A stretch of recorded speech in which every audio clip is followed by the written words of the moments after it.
Bienvenue, j'espère que vous avez passé un bon moment de cinéma. Je me présente en 2 mots, je m'appelle Sophie Soulignac, j'ai la grande chance d'exercer un merveilleux métier qui est celui de journaliste cinéma, comme je pense la plupart d'entre vous, ce qui veut dire que j'ai la grande chance d'être payée pour voir des films, faire des interviews.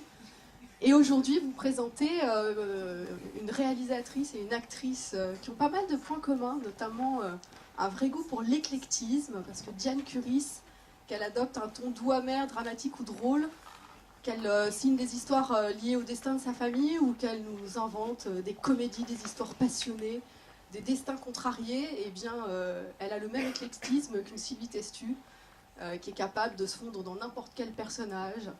Une Calamity Jane, une folle, une juge, et je crois que vous avez encore pu avoir un aperçu de leur talent à toutes les deux avec ce film, et elles nous font le grand plaisir d'être avec nous ce soir. Diane Curis, Sylvie Testu, je vous en prie.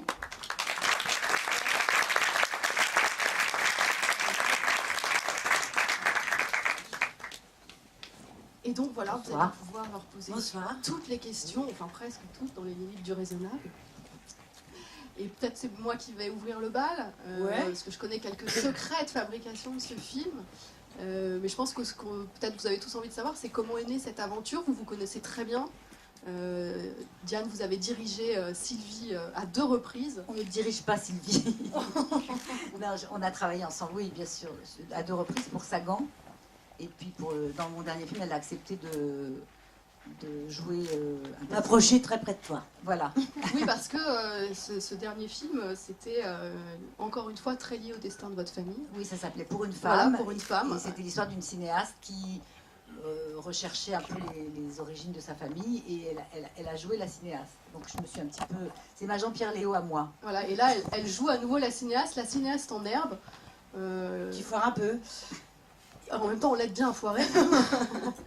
Donc c'est vraiment un film à la fois sur les coulisses du cinéma, sur le parcours du combattant que ça peut être, d'essayer de faire vivre une œuvre. Oui, et puis surtout sur une passion et une illusion qui s'éteint, qui ne va pas jusqu'au bout.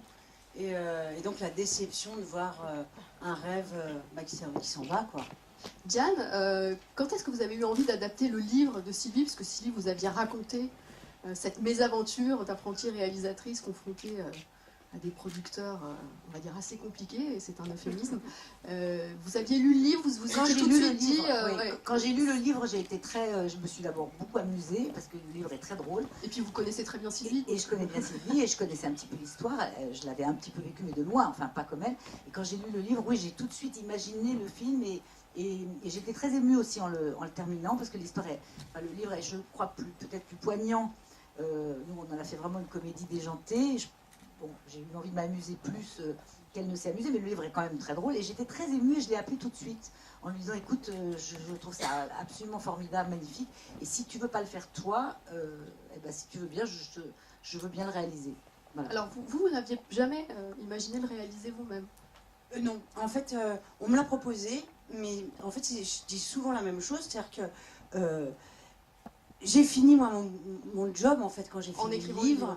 Et il me faudrait une autre source d'inspiration en fait. Je pense que j'arriverai à le faire un jour où je ne serai pas contente du livre que j'ai écrit, où j'aurai l'impression que je n'ai pas terminé. Je me dirais, il faut que je l'adapte pour faire une nouvelle histoire. Là, vraiment, en fait, ce qui était génial, c'est que Diane, elle avait plein d'idées, elle voyait les choses différemment. Donc du coup, même en écrivant ensemble... On a écrit ensemble, hein, on l'a vraiment écrit ensemble. On s'est inspiré les deux, quoi. On réécrivait de nouvelles choses. Donc au bout d'un moment, comme moi, quand j'ai écrit le livre, c'était presque plus du tout... C'était plus un roman que quelque chose vraiment inspiré d'une histoire vraie qui m'était arrivée. Et là, en fait, le film devenait encore autre chose. C'était plus mon livre. Oui, il y a encore une distance qui s'exerce. Voilà. Et en même temps, on est... Et moi, j'en suis pas capable, je crois. Sur mon propre bouquin, je suis sûre, je voudrais rester collée. D'ailleurs, il en avait été question pour Gamine, je sais pas si tu te souviens. Oui. On discutait de ça. Et puis, j'ai failli me faire convaincre sur le fait de réaliser le film d'un bouquin qui s'appelait Gamine. Et je me suis dit, mais je vais devenir dingue sur la tapisserie. C'est un docu que je vais faire en fait. C'est chiant en fait après. Non, moi je pense que tu aurais dû le réaliser. Mais bon, ça c'est un autre débat. J'aurais raté. Pas forcément. Non, mais elle l'interprète. Oui, là aussi, vrai. Ça a dû être une expérience assez singulière d'être à la fois soi-même et c'est là où je ne suis l'autre. pas d'accord avec elle quand elle dit qu'on ne me dirige pas. Je vais vous dire ce qui s'est passé. C'est Éléonore Fauché qui avait réalisé le film. Et là, pour le coup... de Gamine. De Gamine. Ouais. Et là, pour le coup, il y avait une scène qui était vraie. Moi, quand j'avais rencontré mon père en partant de Lyon pour retourner à Paris, j'avais pleuré, mais des seaux d'eau, quoi. Et là, elle me dit, en faisant cette scène, elle me dit, non, mais là, elle pleure pas. Tu vois, elle a une fierté, elle pleure pas. Bah, j'ai pas pleuré. Oui, mais tu es une actrice obéissante. Ouais. Est-ce que vous avez des questions? Non? J'ai encore un peu timide. Moi, c'est pas grave, Ouais, j'en ai écrit plein. Ah, monsieur? Allez hop. Comme vous êtes devant, je viens avec vous. Alors. Bonjour, bonsoir. Bonsoir. Bonsoir. Alors moi je voulais vous poser des questions sur le duo de méchantes en fait. Il a très bien marché sur moi, je trouve qu'elles sont très... bon, elles sont affreuses déjà. Et puis on s'en souvient bien en fait, esthétiquement, la grande avec les cheveux noirs et la petite les cheveux gris, ça marche très très bien. Ouais. Et je me demandais enfin quelles étaient vos références par rapport à elle, d'où c'était venu cette esthétique-là. Alors l'esthétique, déjà on s'est adapté à leur physique, c'est-à-dire que Josiane avait envie de faire partie de l'aventure, et quand on a pensé au personnage de Brigitte, en fait c'est Maxime, c'est le directeur artistique avec lequel je travaille d'habitude, qui n'a pas travaillé sur ce film parce qu'on n'avait pas les moyens de le payer, mais de temps en temps quand même il donne une idée. Il a dit pourquoi, il m'a envoyé un jour une photo de Josiane, un montage avec les cheveux de Catherine Lara et les lunettes rouges. Et j'ai dit mais c'est génial, c'est exactement ce qu'il faut. J'ai montré à Josiane, elle a été emballée et on est parti là-dessus. Et puis avec la complicité du costumier qui s'appelle Éric Perron, qui est aussi quelqu'un avec lequel je travaille depuis longtemps, il lui a trouvé ce look, pantalon, et puis ses côtés léopard et rouge et noir tout le temps. Il a cherché sa couleur. Et Zabou, on a déliré un peu sur le côté, je sais pas, rock'n'roll, déjanté. Toxico aussi un peu. Oui, ça c'est une idée à elle par exemple. On n'avait pas écrit ça. Non. Et puis un jour elle est venue, elle a dit si j'allais de temps en temps. J'ai dit ah génial, formidable. Voilà. On a énormément sur ce film-là, collaboré toutes les quatre, vraiment. Chacune apportait sa petite pierre à l'édifice et finalement le look il s'est fait avec les filles et le costumier bien sûr, mais voilà. Et je crois aussi qu'il y avait la volonté de, vous dites elles sont affreuses et c'est vrai, mais de montrer voilà, c'est-à-dire que méchantes, elles sont presque encore plus tarées que méchantes en fait. Finalement elles font des choses affreuses et méchantes, mais parce qu'elles sont dans un truc et leurs vêtements en témoignent. C'est ça, ouais. L'atmosphère, le lieu où elles vivent, le bureau super bien arrangé, puis l'espèce de truc complètement écroulé roumain, sa salle à manger dans laquelle elles mangent, elles sont servies par le gars qui... Enfin, ça c'est des choses qui nous sont venues petit à petit dans l'écriture, puis au tournage, avec le décor, avec cet Alphonse, cet acteur Alban, qui joue le souffre-douleur. Bon, tout à coup on dit ah mais si c'était lui qui servait à table. Tout ça est venu au fur et à mesure. C'était pas prévu vraiment. Mais on sent une vraie envie de vous lâcher quand même. On s'est vraiment amusé. De franchir même certaines limites. C'est comme par moment on se disait est-ce qu'on va aussi loin, puis finalement ça valait le coup quoi. Je crois parce que enfin, je sais pas si on verra mercredi prochain. Mais moi, je crois que c'est ça qui est intéressant. C'est un peu, vous savez, quand on tire le trait jusqu'à ce que ça devienne du clown. C'est-à-dire vraiment... oui, puis d'assumer presque la parodie, en fait. Voilà, presque de l'absurde. Je trouve que là, ça devient intéressant. Parce que sans ça devenait un pamphlet. Et c'est ça qui était très drôle, c'est de le tirer jusqu'à une folie qui devient collective au final.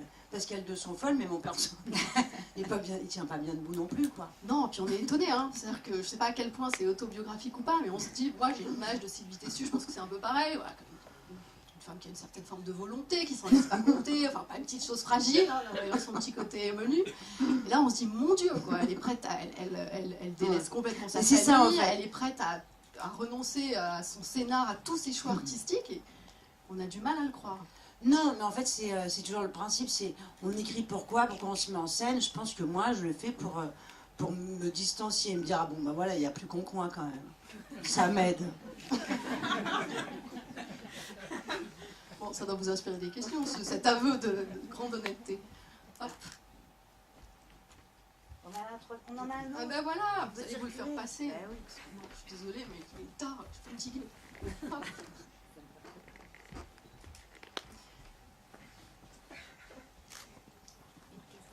Bonsoir. C'est une question pour Sylvie Tessu sur une actrice qui écrit un livre qui parle de cinéma, qui est adapté en cinéma, qui parle d'une partie un peu autobiographique. Comme on n'arrive pas à tout mélanger, comment on garde un peu, enfin voilà, à quel moment on est soi, on n'est pas complètement soi. Ça paraît C'est un compliqué, vrai je pense. problème. C'est une question à laquelle je ne réponds pas parce que j'évite de me la poser cette question. C'est-à-dire, où sont les limites? J'ai toujours pas trouvé. Je compte sur les années pour m'apporter un peu plus de maturité, un peu plus de recul.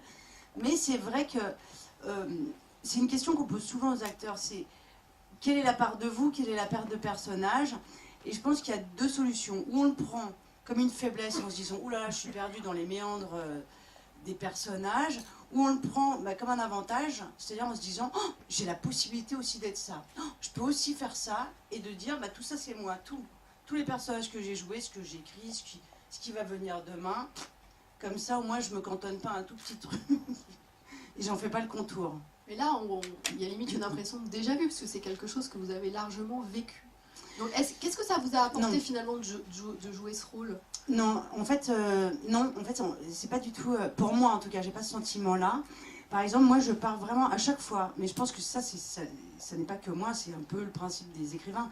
On part souvent d'une chose un peu ancrée, qu'on trahit, qu'on voit comme on veut ou pas d'ailleurs, hein, qu'on emmène quelque part, on crée des personnages, un univers dans lequel on se sent bien ou qu'on veut fuir, enfin il y a mille raisons, et ensuite ça vit tout seul. Et c'est-à-dire que de faire un film après, c'est pour ça que c'est important que quelqu'un d'autre s'en empare et le trahisse de nouveau, ça devient encore un nouveau monde. Faire un film, c'est pas du tout comme écrire un livre, on est plein, comme le disait Diane tout à l'heure. Zabou est entré en fait dans les décisions de son personnage. Josiane, la même chose. Diane a ses idées. Et tout ça est une réunion entre tous les gens. C'est-à-dire que moi, l'histoire, elle m'appartenait presque plus. C'est ça. Finalement, elle suivait elle est rentrée dans le film comme les autres acteurs. Oui, pareil. C'est arrivé une fois ou deux de temps en temps quand il y a une phrase, mais il n'y en a pas beaucoup, une réplique exacte du film. Et je me suis souvenu du moment où je l'ai écrit. Franchement, alors le vrai danger, vous savez quoi? C'est l'ego. C'est très mauvais. Voilà, ça c'est un danger. Mais Diane, justement, quand vous choisissez d'adapter ce livre, il y a votre lien avec Sylvie Testu, il a fait que vous êtes ému par ci, mais j'imagine que vous vous dites que vous allez aussi raconter des choses qui vous tiennent à cœur, des choses de vous, parce que tout film est personnel, et surtout en ce qui vous concerne, ça, voilà, il y a toujours un lien très fort entre l'histoire que vous racontez et vous-même. Bien sûr, mais je pense que tous les cinéastes, un jour, ont eu la tentation, la volonté, l'envie de faire un film sur leur métier. C'est normal, ce monde est tellement fou, c'est tellement, ça nous mange tellement, on vit que pour ça, enfin on est complètement... Et donc, moi j'avais une fois fait un film qui s'appelait Un homme amoureux, dans lequel je racontais l'histoire d'une actrice qui allait à Rome sur un tournage, il y avait beaucoup de tournages, il y avait beaucoup de décors, etc. J'étais pas très contente. J'étais assez jeune et je ne suis pas complètement satisfaite du film. Il y a des choses très belles dedans, mais je trouve que je n'avais pas rendu justice au cinéma. Et là, l'occasion de parler de ce métier de cette façon-là, c'est-à-dire en s'en moquant, en ayant de l'autodérision, s'il y a beaucoup d'autodérision dans son écriture, elle se moque d'elle-même tout le temps, je me suis dit, je me suis même pas dit, c'est venu comme naturellement. J'ai trouvé que c'était une opportunité formidable de parler de ce qu'on connaît vraiment bien, ces folies, ces moments de doute, ces choix absurdes, tout ce qui fait... Ça, les coulisses aussi, parce que moi j'adore le début du film, montrer une fin de tournage. Voilà. On en entend parler, on sait ce que c'est que une fin de tournage c'est un moment particulier, voilà. Mais là on y est vraiment. Voilà, on commence avec ça, cette scène, on ne sait même pas ce que c'est que cette scène, c'est à la fin du film, hop, on lui offre un bouquet de fleurs, elle retourne dans sa vie normale et tout ça. C'est les coulisses que je pense que les gens aiment bien connaître. Il y a une énorme tradition de films super sur oui, moi, les coulisses du théâtre, les coulisses du et cinéma. alors curieusement, la télévision n'est pas venue sur ce film-là, on n'a pas de chaîne de télévision, curieusement, parce qu'il disait toujours « Ah non, les films sur le cinéma, ça marche pas à la télé ». Donc, ils ne sont pas venus. Il y avait la même chose sur les chevaux, hein, jusqu'à Japon. C'est vrai. Jusqu'à 10%. Là, comme 10% a marché très bien, donc là maintenant peut-être ils vont venir. Mais je trouvais que c'était absurde parce que d'abord ça dépend du film, et puis je pense que les gens ils n'achèteraient pas autant la presse people s'ils ne s'intéressaient pas aux acteurs à ce monde-là. Oui, c'est un monde qui est fascinant. C'est un monde qui nous fascine toujours autant. Et même quand on est à l'intérieur. Même quand on est. Oui, bien sûr. Oui, c'est amusant. Il est amusant, il est fou, il est complexe. Alors on avait l'occasion de mettre tout, on n'a pas tout mis, mais pas mal de choses dedans, et voilà, grand plaisir. D'autres questions? Bonsoir, je voulais savoir, dans la réalité, pour un mari, c'est si dur à vivre. Ah oui, sûrement. Sûrement, oui. Très très dur de vivre avec une actrice. C'est ma grande empathie. Non, non, je suis prête. J'imagine que ça doit être difficile parce que déjà, vu ce que vient de dire Diane, et je pense qu'elle a raison, en plus, moi je rajouterais que ça va très vite. Et que dès qu'on a une certitude, il y a quelque chose qui arrive derrière pour la casser, cette certitude. Ce qui fait que la personne qui a son rôle, on va dire, établi dans la vie, qui n'a pas besoin de se remettre en question toutes les 2 minutes comme ça nous arrive à nous, il se retrouve en face de quelqu'un qui est tout le temps comme ça, en train de dire, tu ça, tu vas pas manger. Et qui se relève à 2h du matin, tu dis, ah, j'ai une idée, je vais écrire ça. C'est insupportable. C'est insupportable. Il y a une chose qui est vraie. Il y a une chose qui est vraie, c'est que sur mon bureau, il y a vraiment une petite pancarte. Parfois, je la retourne et je dis, ça t'as envie de rentrer. Ça, c'est terrible. L'autre chose qui est vraie, c'est est-ce que vous fumez beaucoup quand vous Pas créez? du tout. C'est comme un pompier, malheureusement.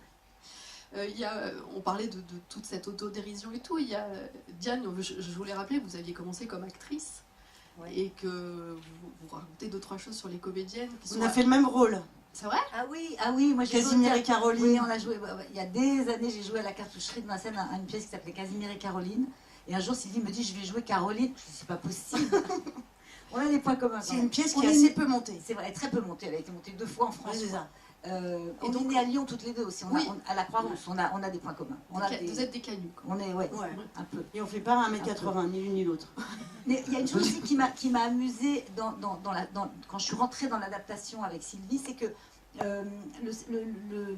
de mettre des choses de mes films, de moi, le côté autobiographique, etc., qui est dévoyé, c'est quelque chose qui m'intéressait beaucoup.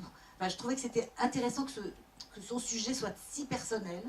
Et plus il aurait été personnel, je pense, plus c'était affreux et absurde de le dévoyer autant, de l'emmener sur des... Et plutôt qu'un film qui n'aurait pas été personnel. Donc on a mélangé un peu nos 2 univers en écrivant. Et puis voilà. Puis il y a eu aussi sur des cauchemars, on a eu l'idée des cauchemars. Ouais. Ça, c'était pas dans le livre. Et j'ai pensé à ça parce que c'est vrai qu'on fait des cauchemars quand on fait des films et que on revit tout, on mélange tout. Et je trouvais que c'est toujours très cinématographique les cauchemars. Tout le monde dit non, en fait, dans les écoles de cinéma, il paraît qu'on dit non, jamais de rêve, jamais de cauchemar. Et je m'en suis foutue, j'ai dit c'est pas grave, c'est plaisant d'emmener les gens à dire ah bah mince, ils nous ont encore eu. Moi j'adore ça. Donc on n'a pas boudé notre plaisir, voilà, en espérant que ça ferait plaisir aux gens. Et quand on est réalisatrice, on doit aussi avaler beaucoup de couleuvres. Vous voulez revenir au compromis, pour pas dire aux compromissions auxquelles un artiste c'est être prêt parfois. Faire un film, c'est faire des compromis après compromis, tout le temps, depuis le début jusqu'à la fin, jusqu'à la sortie. Mais c'est ne pas se compromettre, c'est-à-dire pas aller jusqu'à la compromission. Essayez en tout cas. Sinon, voilà ce qui arrive. Sinon, voilà ce qui arrive. Non, mais c'est un peu... Moi, souvent, je fais le parallèle avec les histoires d'amour où on se dit, non, il faut que ça marche. Vous savez, et on s'aveugle. Et tout autour, les gens vous disent, mais cette personne est horrible, voilà. Et essayent de vous mettre vraiment... De vous ôter les ornières. Voilà, en face de la vérité, vous ne voyez rien. Et le jour où cette histoire s'arrête, tout vous revient. Vous dites, mais purée, on me l'a dit 50 fois et je ne l'ai pas vu. Et ils avaient raison. C'est un peu le même truc. C'est pour ça que je parle souvent de passion. C'est-à-dire que c'est aveuglant. Et plus vous approchez du but... Et plus vous dites, j'ai pas fait tout ça pour rien, allez, je fais encore une petite concession. Non, allez, j'ai pas fait tout ça pour rien, allez, c'est pas grave, une petite concession de plus. Et au bout d'un moment, vous avez raison, c'est la compromission. Et on ne s'en rend pas compte à ce moment-là. Et je crois que c'est même hors de question de s'imaginer qu'on peut arrêter son projet. Qu'on a embarqué des gens, et moi, par exemple, pour ma part, le film que je devais faire, les personnages, ils étaient dans mon bureau, ils existaient, presque je leur parlais, quoi. Je me disais, non, lui, il est con, lui, il m'énerve, tiens, on va parler d'elle. Non, mais voilà, on vit avec, quoi. Et donc ça m'était impossible d'imaginer qu'ils allaient tous pas exister en fait. Donc que ça se passe dans un cirque, les chevaux, au bout d'un moment je m'en foutais quoi. Je dis bon, on fout, il faut qu'ils vivent. Et quelle leçon vous avez tirée? Parce que vous avez finalement signé votre premier film. Alors c'était pas l'histoire que vous souhaitiez raconter, vous avez quand même réuni Juliette Binoche et Mathieu Kassovitz. Ouais. Et donc qu'est-ce que cette expérience vous a enseigné? Je sais pas si malheureusement si j'arrive à vraiment tirer des enseignements de la vie, mais non, moi j'ai adoré réaliser. C'était un moment. Ça aurait pu vous dégoûter cette histoire. Enfin, vous auriez pu. Ah, mais j'ai réalisé mon film avant. C'est C'est pas le même film. On parle pas du même film. Ah non, le mien, là, ce dont on parle, j'ai jamais fait le film et je le ferai jamais. Il ne sait pas faire en vrai. Ah non, non, je sais, non, je parlais de La vie d'une autre. Ah oui, avec, la vie d'une autre.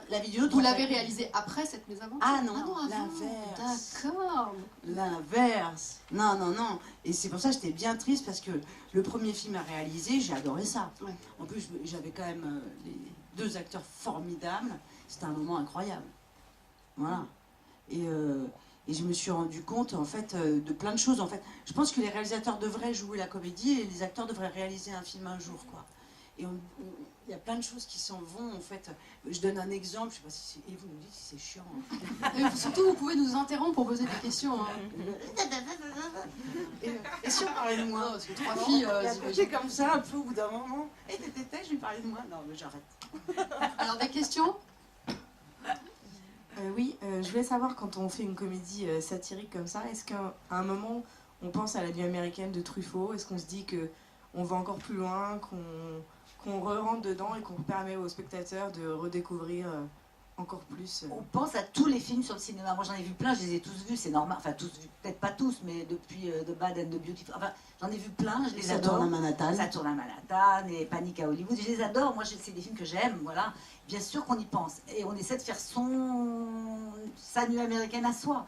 Sur le moment, avec les acteurs qu'on a et le fil conducteur qu'on a. Bien sûr qu'on y pense. C'est des références, forcément. Mais de toute façon, un film n'est qu'une référence par rapport à tous les autres films qu'on a vus. C'est comme en littérature, hein, c'est pareil. Bonjour. Bonsoir. Je voulais savoir si vous n'avez pas peur de rebuter le public avec les personnages principaux qui... Alors, le film m'a beaucoup fait rire. Vraiment, j'ai beaucoup rigolé. En me disant, c'est pas vrai, ils sont fous comme ça dans ce milieu. C'est-à-dire entre l'actrice principale, qui en plus d'être une maman, vous le disiez, elle va dans des excès, elle a beaucoup de chance d'avoir un compagnon de ce type, j'en rêvais. Et en rentrant, je vais faire la morale à quelqu'un en disant, va voir ce film, si tu peux, genre le papa, ce serait chouette.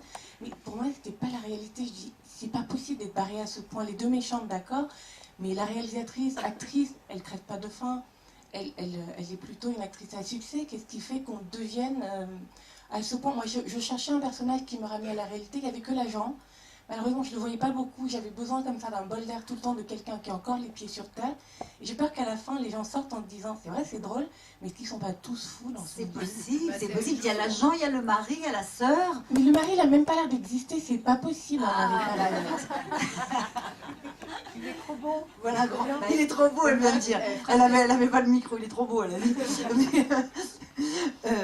Il est trop beau pour être peut-être qu'on va rebuter les gens, mais on est dans la caricature, on est un petit peu dans la parodie, on s'est amusé beaucoup. Si les gens comprennent, comme vous avez compris, je pense qu'ils s'amuseront. Et si effectivement ils sont pas dans la réalité, oui, c'est pas un film réaliste, hein, on est d'accord, on n'est pas dans le... Oui, on s'en va. On est parti un peu dans le délire, et en même temps, tout est possible. C'est-à-dire que oui, on peut rencontrer des gens comme ça. Oui, on peut être passionné au point de ne pas voir qu'on est en train d'être mené en bateau. Oui, il y a des folles qui vous disent « Mais pourquoi tu ne ferais pas ça dans un haras ?» Oui, ça existe, tout ça existe. Alors, évidemment, on a exagéré le trait, on a poussé un peu plus loin. Bah, si ça rebute, ça rebute. J'espère que non. On espère que non. Oui, à la promesse... Vous avez commencé à dire, c'est un monde de fous. Oui, c'est vrai, oui. Bah oui. Mais je crois que l'espoir, en fait, surtout, ça... Enfin, quand on vous promet des choses, vous espérez, je pense que c'est dans la nature humaine. Genre, il y a ce truc, et d'un coup, je pense à Brel, moi, je t'offrirais des perles de pluie venues de je sais pas où, bah, tout le monde y croit, tout le monde fait, oh, merveilleux, c'est pas possible. Et en même temps, moi, je trouve que le personnage de Sylvie Testud, on peut aussi quand même s'y raccrocher sur le côté, la femme qui essaye de tout assumer, quoi, et qui foire un peu tout. Elle est mariée, elle a des enfants, elle a un boulot. Malgré tout, elle gagne sa vie, alors il y a le côté créatif et tout, mais oui, elle n'est pas au moment au sommet de sa gloire, on peut le dire. Non, on va dire que les astres ne s'alignent pas, quoi. Mais moi je trouve que le personnage est quand même assez... puis on peut s'y raccrocher, même si on est totalement éloigné de ce milieu. Oui, puis même quand on a une force de caractère ou une envie forte, je pense qu'on est malgré tout... on devient assez manipulable, sitôt qu'on demande à quelqu'un. C'est-à-dire, écrire un livre, vous êtes tout seul, ça coûte pas d'argent, vous pouvez écrire ce que vous voulez. Mais quand vous avez écrit votre scénario, c'est difficile d'écrire un scénario, il vous faut l'argent, ça n'existera pas. Et il y a des gens qui sont capables de faire que votre film devienne concret. Quand ils vous disent, ça c'est pas bien, vous dites pas, non mais si sinon je le fais pas, c'est impossible. Donc vous commencez un petit peu, et c'est exactement, vous savez, comme ça a dû vous arriver, j'essaie de faire des parallèles avec, vous savez, dans des discussions, quelqu'un prend la parole, a une idée plus forte que la vôtre, et puis vous êtes sur un terrain qui n'est pas le vôtre. Vous passez votre temps à faire comme ça.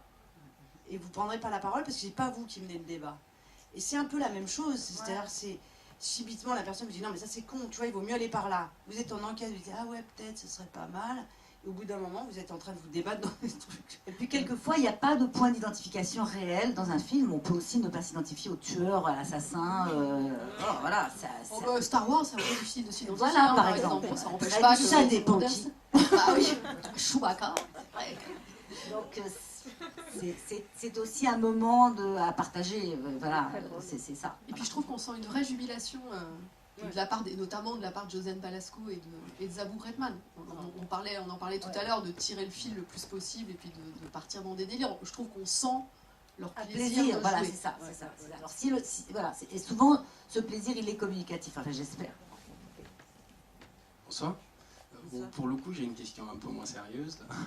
Même si je suppose que les noms des personnages dans un film ont une symbolique bien particulière. Mais j'ai envie de vous demander pourquoi Ceausescu, même si je me doute que c'est un peu...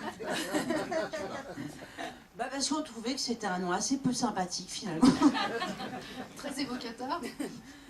Et moi par exemple quand j'ai écrit, je cherchais un nom, évidemment de dictateur, mais dans le Ceausescu, il y a coup. Et tiens, c'est pas mal. Et puis c'est, je sais pas, voilà, ils se sont fait bouffer par leur peuple, alors ça me plaît. D'autres questions? Moi, je voulais revenir à ce que... il y a une question là. Bonsoir.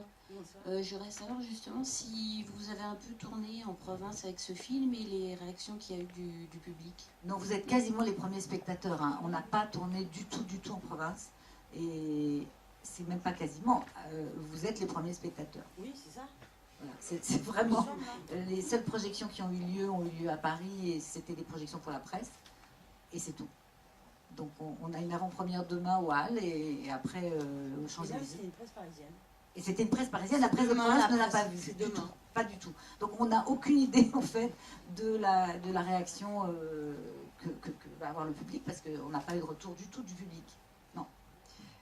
Tout à l'heure, Diane, vous me disiez, on ne dirige pas Sylvie Testu. Vous avez un petit peu corrigé. Non, je pense qu'on ne dirige pas les acteurs en général. C'est une formule, parce que je pense que quand on les choisit bien, ils y vont tout seuls, quoi.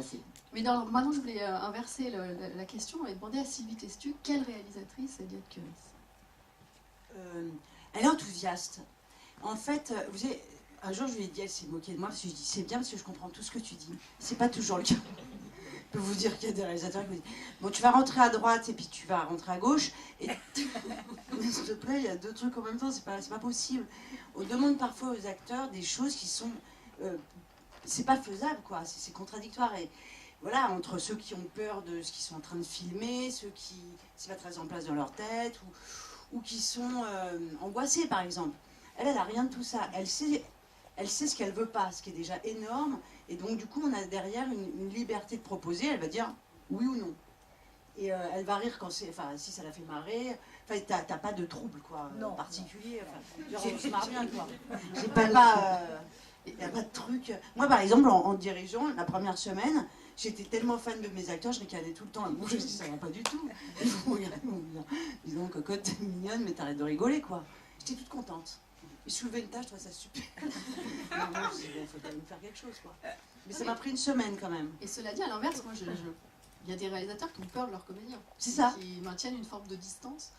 Et ce qui n'est pas du tout votre cas. Et je voyais, je me refaisais la liste des gens que vous avez dirigés. Ah, les acteurs l'adorent, les acteurs t'adorent. Non, mais il y a Miu Miu, Isabelle Huppert, Sophie Marceau, Nathalie Baye, François Cluzet, Jean-Pierre Bacry. Alors, outre la variété, c'est quand même, on va dire, des pointures.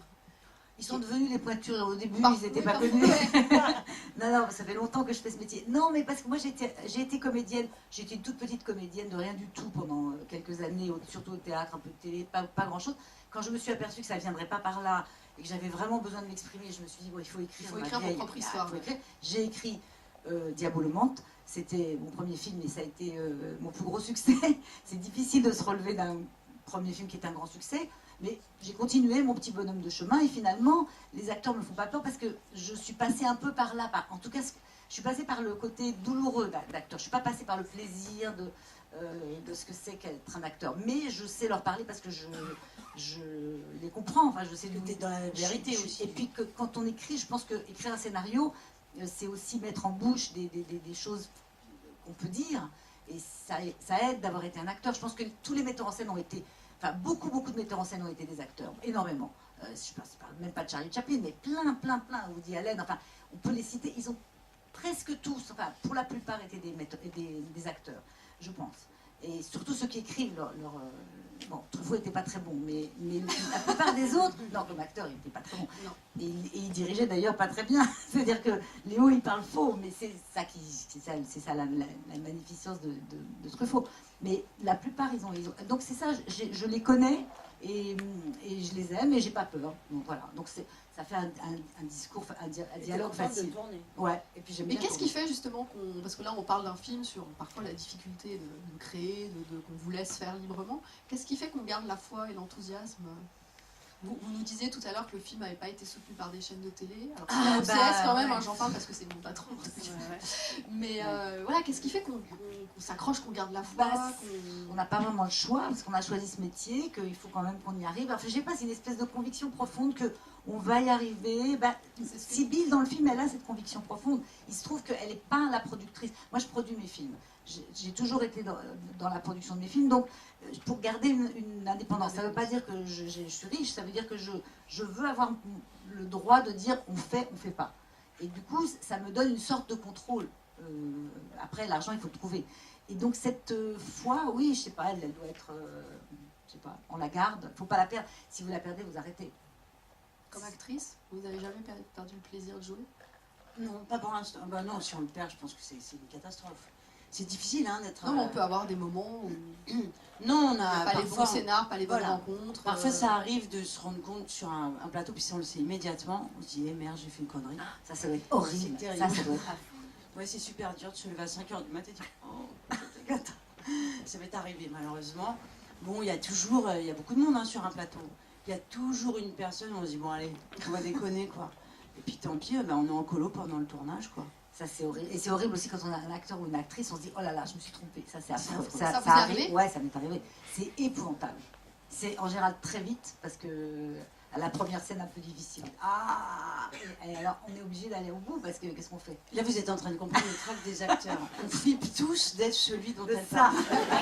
parle. Non, mais de même que là, toute la salle, on est là, genre, qu'est-ce qu'on aimerait savoir tellement savoir de qui elle parle. Ceausescu, je l'ai dit. Non, je peux pas vous dire, mais ça m'est arrivé très peu, très peu. Mais ça m'est arrivé 1 ou 2 fois, oui. Ah ouais, c'est horrible.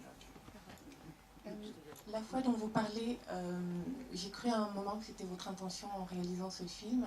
Et je me suis dit, après toutes ces galères, c'est pas possible, elle va y arriver, toute cette passion, même chez les folles. D'ailleurs, pendant le discours napoléonien, je me suis dit, voilà, on arrive à l'issue, les gentils finissent par obtenir gain de cause. C'est pas que je suis abonnée au Disney, mais plutôt, pourquoi ne pas avoir choisi une fin, vu que vous avez dénaturé finalement le... Parce que j'aurais pas écrit le livre s'il y avait eu une bonne fin. Vous auriez eu mon deuxième Non, vu qu'on est film. sorti finalement de beaucoup du livre, de ce que vous dites, pourquoi la fin, elle n'a pas eu ce scénario? Même quand le vieux papy menteur l'a poursuivi, je me suis dit, là, se passait quelque chose encore. J'ai cru jusqu'au bout, et la fin chez Drucker, où elle se planque, c'est encore plus fou que le début, que le milieu, que la fin du film. Je dis, c'est pas possible, tout le monde est fou. Bah ouais. À un moment, j'ai eu même la tentation de faire que tout le film ne soit qu'un grand cauchemar. Et d'ailleurs, dans les bonus du DVD, il y a une scène qu'on a tournée, qui est la première scène du taxi, quand Sybille arrive chez les Ceausescu avec le taxi et qu'il lui dit ah, vous allez faire un film? Et elle dit oui. On a tourné cette scène 2 fois, et la deuxième version, elle sera donc encore dans les bonus. Elle dit bah oui, je vais tourner un film. Il dit vous êtes sûr? Et on voit arriver les 2 folles qui rentre dans le bureau, et elle dit, vous savez quoi, elle a dormi dans le taxi. On la voit au début, elle se réveille. J'ai très mal raconté l'histoire. Le taxi arrive et elle dort. Et il se retourne, il dit, madame, vous êtes arrivée, le 13, c'est là, etc. Elle dit, excusez-moi. Et là, elle voit arriver les 2 filles, elle dit, ramenez-moi chez moi, je vais chercher mes enfants à l'école. Et hop, le taxi s'en va. Donc tout aurait été un cauchemar. Ça aurait été pas mal. Vous aurez c'est un vrai les bonus alors. Et en même temps, c'est un procédé qui a été souvent employé. Et on a hésité, on a voulu, on n'a pas voulu, et je me suis dit non, les gens vont. Oui, alors vous auriez été plus contente parce que vous auriez dit quand même tout ça n'était qu'un horrible cauchemar. Elle n'a pas fait ce film. Et au moins pendant 3-4 jours, je vais avoir le film dans la peau parce que je m'en remets toujours pas. Je comprends, c'est bien un point commun. Non mais en plus elles sont pas totalement, bon, elles sont complètement tarées, mais elles ont une passion pour le cinéma. C'est sûr, c'est sûr. Elles ont déjà fait des films, elles aiment ça. Simplement elles croient qu'elles savent tout, elles croient qu'elles ont la science, elles croient qu'elles savent. Et du coup elles vont essayer de le prouver. Et devant l'échec, elles réagissent mal, elles aussi. Alors elles réagissent, moi j'avais écrit dans le bouquin que c'était un esprit d'escalier, le plus fort tape sur l'autre, qui tape sur l'autre, qui va taper sur le plus petit. Et voilà, et Sibylle elle est en bas. C'est elle qui prend la dernière baffe, quoi. Parce qu'en fait, finalement, je me suis rendu compte, on parlait de tous ces films sur les coulisses, on montre souvent les acteurs, les réalisateurs, puis les agents aussi, il y a eu la série, mais les producteurs... Bah non, je crois que là, je crois que là, ils en ont pour quelques temps avant de s'en remettre. Mais les gens savent pas ce que c'est qu'un producteur, finalement. Bah, là, ils vont savoir. Ouais. Des questions? Petite question sur le casting, évidemment, comment on caste des actrices pour faire des actrices, comment on leur explique comment ça se passe, parce qu'elles ont des personnages qui sont pas forcément, pas que sympathiques, elles sont un peu particulières. Je pense à Virginie Hogg qui est un peu... dit, je cite, mais vous payez les consos, donc voilà, comment on amène ça et comment on trouve sur un casting global qui est beaucoup de... Vous voyez comme elles sont très les actrices avec l'autodérision ou pas? Elles ont aimé, elles se sont beaucoup amusées. C'était des tout petits rôles, là, c'était des participations vraiment pour toutes les trois, Hélène de Fougerolles, Virginie Hogg et Claire Kem. Mais elles se sont amusées d'abord, l'histoire de la danse, ça les a amusées. C'était Kamel Wally, donc elles se sont dit oh là là, bon, elles ont vraiment rigolé à faire ça. Et puis oui, de l'autodérision, elles en ont, quoi. C'était ça dans le scénario. On n'a pas vraiment beaucoup changé. Cette fameuse scène dans le bar était écrite comme ça dans le livre. Hein. Non, je crois que ça les éclatait. Elles se sont amusées à se moquer d'elles-mêmes, quoi. Moi, par exemple, je l'aurais fait. On m'aurait proposé de faire ça, une actrice qui ne veut pas payer en disant non, on va m'inviter. Moi, ça me ferait rigoler. Parce qu'on en connaît. Et puis même, parfois, vous savez, on vous donne des trucs, parfois non. Alors quand vous a donné 3 fois, la 4e, il dit bah pourquoi on me le donne pas? Donc c'est énervant, c'est les boules. 3 fois on m'a donné un sac, la 4e il me donne rien. Je reparle, je suis énervée. Belle à votre sincérité. Mais moi, ce que j'ai adoré dès votre premier livre, qui était Il n'y a pas beaucoup d'étoiles ce soir, c'est que vous avez toujours eu cette envie un peu de désacraliser, quoi. En fait, c'est de me moquer, parce qu'en fait, là où je la rejoins, c'est vrai qu'on est dingue. Par exemple, on tourne un samedi. Moi, j'ai vu 1 ou 2 fois des plateaux devenir dingues parce que mon collant était filé. Mais il n'y a personne qui se met dans des états pareils pour un collant filé. Sauf que là, il est raccord. Il faut absolument que ce collant il soit dans... Et c'est-à-dire qu'ils vont bousiller une costumière qui n'a acheté qu'une seule paire de collants. Il pourrait lui arracher les cheveux, quoi. Ça se voit. On est en train de perdre 10 minutes, un quart d'heure. Et le magasin, il ouvre que dans 1 heure. Et là, on regarde tous la nana en se disant, elle va se faire démolir. C'est ça, c'est comme une guerre, c'est comme qui va porter le chapeau, qui va être responsable. Mais surtout que tout est urgent. Et tout est urgent, tout est grave. Et tout est une catastrophe. Oui. Alors quand vous avez des metteurs en scène ou des producteurs fous, ça prend des proportions de folie. Voilà. C'est pour ça qu'il faut rester calme. Alors justement, vous faites comment, vous? Bah, j'essaie de rester calme. Mais quelquefois, je pète les plombs. Ah ben non, ça m'est arrivé de péter les plombs. Ça m'est arrivé de m'énerver. Non, toi, tu t'es cassé le pied. Oui, je me suis cassé le pied. Elle somatise. Elle était fatiguée à un moment, bouf, elle s'est cassé le pied. C'était avant la scène justement du clip des actrices qu'on tournait en studio à Brie-sur-Marne, et cette scène me faisait très peur, et j'avais vraiment, ça faisait des jours que je me disais, oh là là, mais comment on va faire? Parce que c'était un plan de travail très serré, et on a tourné en 6 semaines quand même, bon, il faut savoir, c'est rapide. Et on avait 1 journée pour tourner tout le clip, mais toute la scène du discours, du clip, la danse, 1 journée pour ça. Donc je me disais, on ne peut pas. Et je suis arrivée à 8h du matin, je suis descendue de ma voiture, et je me suis cassé le pied. Ce qui fait que j'ai dû demander de l'aide, et ça a été... Voilà. Courant. Après, elle avait une voiture qui roulait électrique, elle courait plus vite que nous, dans sa voiture. Mais, non, mais ça arrive de péter les plombs quand tout à coup on n'a pas... Je me souviens d'une scène, pour une femme, j'ai fait un...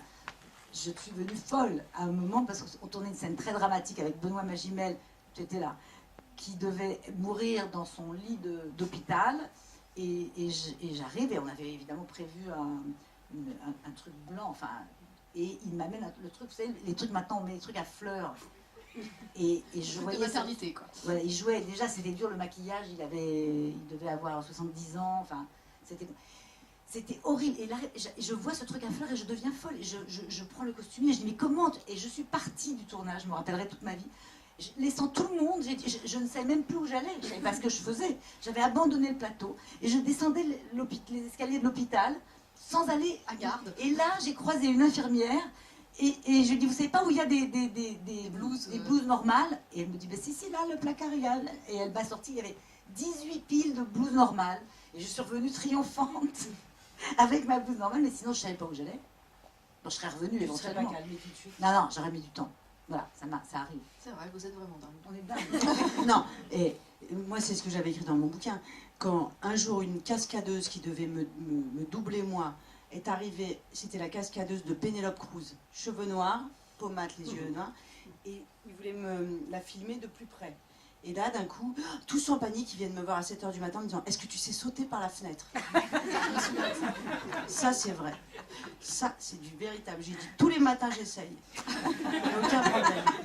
Et bien, ils m'ont tous pas parlé de la journée. Actrice peu sympathique. Bon. Quelques petites ultimes questions? Merci. Une question par rapport au cadre que vous avez choisi. Vous avez choisi un cadre assez simple, finalement, même dans les scènes assez folles. Vous avez eu la tentation de rendre la mise en scène aussi folle que l'histoire à un moment donné? Non, parce que je ne sais pas faire ça. Moi, j'aime bien qu'on ne voit pas la caméra. Moi, j'aime bien prendre les gens et puis qu'ils ne se rendent pas compte qu'on est au cinéma. J'aime pas les films à effet. Ça ne veut pas dire que j'aime pas les voir, mais je ne sais pas faire. C'est-à-dire, je ne sais pas... faire des... En plus, on n'avait vraiment, honnêtement, pas ni l'argent ni le temps pour le faire. Donc, j'ai privilégié, c'est ce que je fais d'habitude, la comédie, les acteurs, travailler un peu le décor, que ce soit crédible et pas trop moche. Mais non, j'avais pas envie de faire, même dans les cauchemars, de déformer, de m'amuser à faire des plans, des mouvements. Moi, je suis pour la simplicité dans ces cas-là, pas trop de... Voilà, je sais pas. Ouais, il me semble que ça marche plutôt pas mal. C'est vrai? Bon, j'aime beaucoup la fin, moi, avec Drucker. Ah ouais, vous aimez cette fin? Ouais, il y a des gens qui trouvent que Drucker c'est trop, c'est exagéré, mais comment, c'est pas réaliste. Bah, c'est ça qui est marrant, quoi. Ouais, ça marche bien. Bah voilà. Bon, nous, en tout cas, ouais. Bah, si ça vous a plu, ça nous fait plaisir. Voilà. Et justement, est-ce que le manque de moyens, ça vous booste? Non. Ou c'est juste de la galère? Non, c'est chiant. Non, on préférerait avoir plus de temps. Pression, quoi. Ça donne, oui, bien sûr, une obligation d'aller vite et une obligation de résultat, etc. Mais non, ça aurait été mieux si on avait eu forcément un peu plus de temps. Mais bon, on a fait avec. Oui, puis comme c'est l'histoire d'une galère, voilà. Il fallait bien qu'il y en ait quelques-unes. Bah, voilà. Il y a eu... ouais. Est-ce que vous avez d'autres questions? Non, il faut aller se coucher, là, ça y est. Il faut aller fumer une clope, ouais. Bon, ben merci, hein. Merci. Merci à tous.